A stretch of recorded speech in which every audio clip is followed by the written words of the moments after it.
One of my classmates in junior high school had a girl with a red left eye. She was a rather pretty girl named Kimijima-san, and soon after she entered the school, she gained a reputation among the boys, but there was also a strange rumor. The rumor was spread by boys from the same elementary school as Miss Kimishima, and in fact, these boys did not want to go near Miss Kimishima. The rumor seemed to be based on the deaths of several people who had been around Mr. Kimishima at the elementary school. I myself thought that they were probably harassing her out of jealousy, and that indeed pretty girls can be hated, so I talked to Ms. Kimijima normally. Most people in the class were like that and did not take the rumor seriously. A month later, a boy who always talked to Kimishima in a friendly manner died in an accident. About 3 days before he died, Kimishima told me, "I'm glad you talked to me." I heard Kimishima say to me about 3 days before he died, "I'm glad you talked to me, but I wish you wouldn't talk to me so much during class." I was quite surprised because I had heard from Mr. Kimishima that he was annoyed by the boy. He kills people he doesn't like.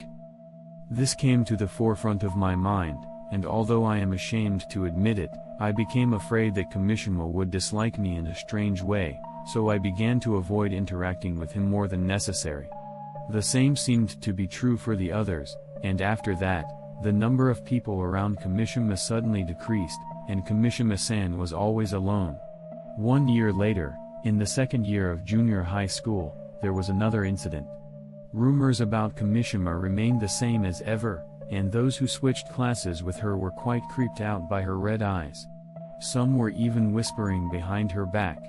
The girl who sat next to me did not speak behind my back, but she was quite blatant about it, first moving her seat away from Kimishima's desk when she arrived in the morning.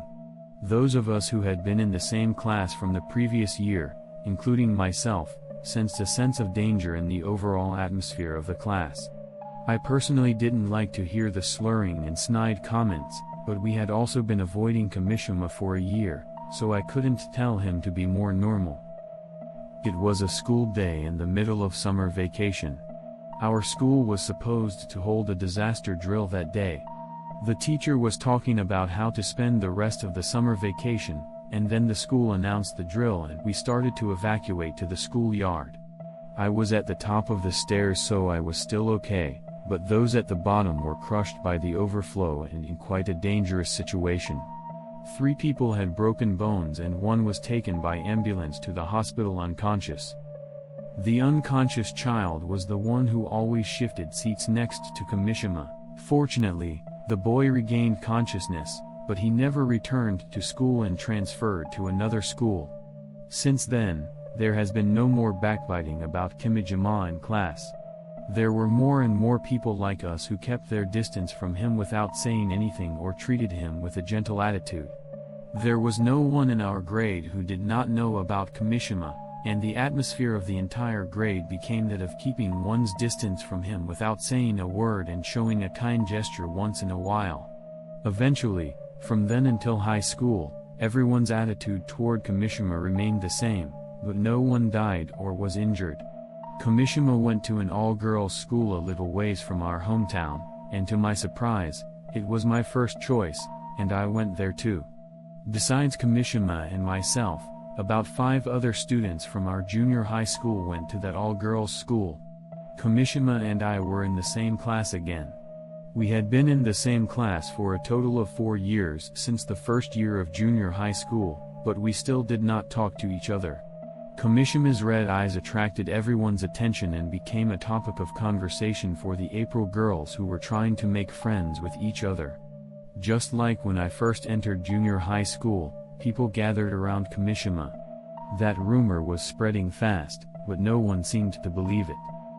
But there were still people who were jealous of the fact that there were people around Kimishima in class, especially those who were very caustic and bad-mouthed, as an all-girls school was not required to worry about the reputation of the opposite sex. I somehow wondered if something like that would happen again. This time it was illness. Around the beginning of the rainy season, one of the girls in class who had been bad-mouthing Kimishima suddenly collapsed during class, foaming at the mouth and convulsing, and was taken straight to the hospital in an ambulance. A few days later, it was reported that she had developed epilepsy, and she had to take a leave of absence from the school for a while.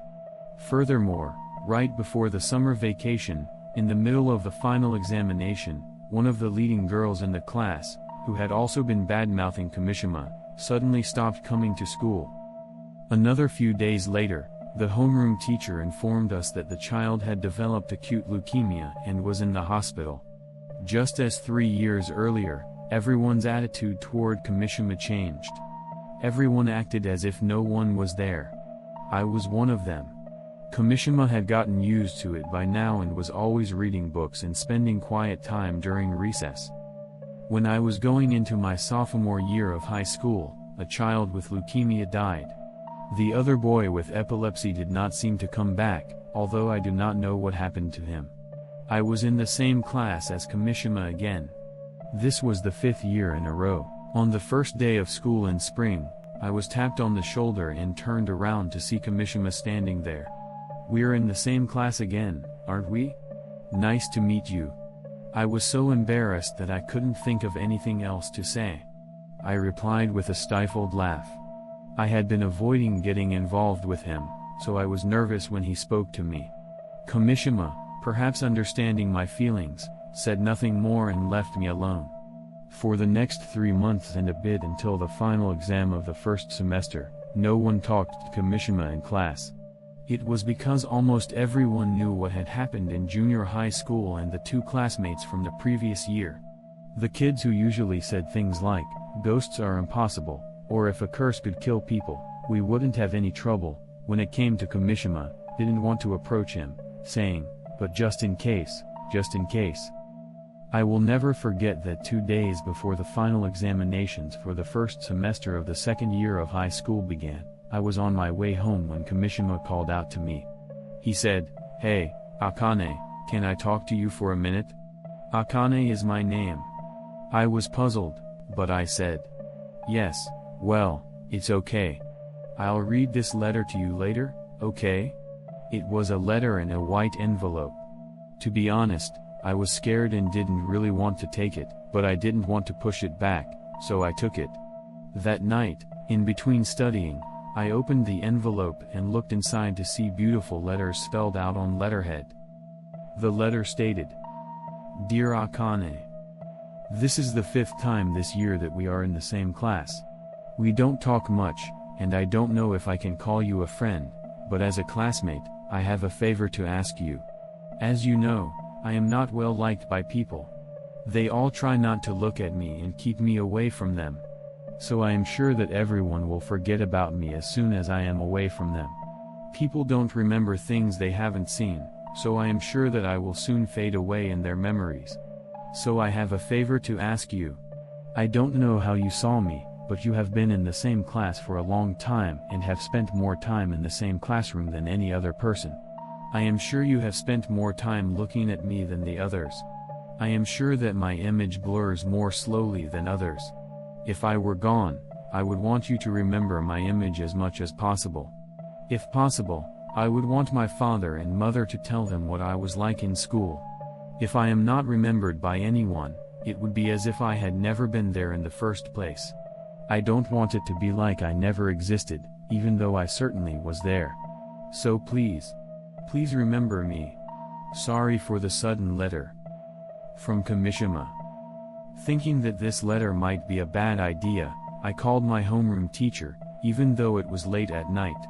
The homeroom teacher hung up, saying that she would talk to Kimijima. "Please call me if you need anything." About 30 minutes later, I received a call from the doctor.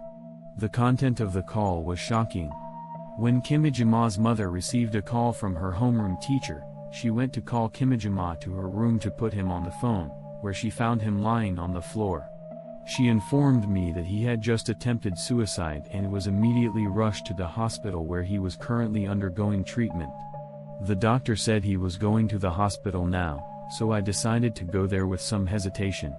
Kimijima attempted suicide by piercing his left eye with a pair of scissors and then trying to slit his wrist. Perhaps because it was the blade of the scissors, he was unable to cut his wrist properly, and eventually fainted from the pain of his crushed eye. He apparently escaped death because he was found early. Kamishima's mother thanked me for informing her in tears, but I was rather filled with guilt. She said, "No, it's not. It was our fault." I started to cry. Kamishima woke up the next day and escaped blindness in her left eye. I visited Kamishima's hospital room several times to talk with him. At first, Kamishima seemed to be in a daze, or if he did speak, it was in a whisper, but eventually he began to speak cheerfully. "Hey, Akane, what should I do with this eye? What? I know you are all saying it's my eye. So you use scissors?" Yeah, I felt really sorry for Kimijima after all this time. "I'm not going to be able to do it again. Don't think about crushing it anymore." I encouraged him cheerfully.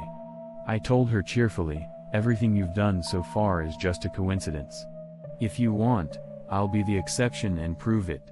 When you get better, you can stare at me with those red eyes of yours." Around the middle of the second semester, Kamishima's eye patch was removed. Kamishima and I had become good friends, and to be honest, I was worried when I saw her red eyes, but I never left her. Nothing happened from then until the end of the year. I said, "Look, Kimijima, there is nothing wrong with your eyes." "Kimijima, it's not your eyes." "Yeah, I guess so."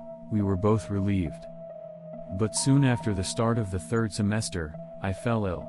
I had an abnormally high fever of 39 to 40 degrees Celsius, and was hospitalized.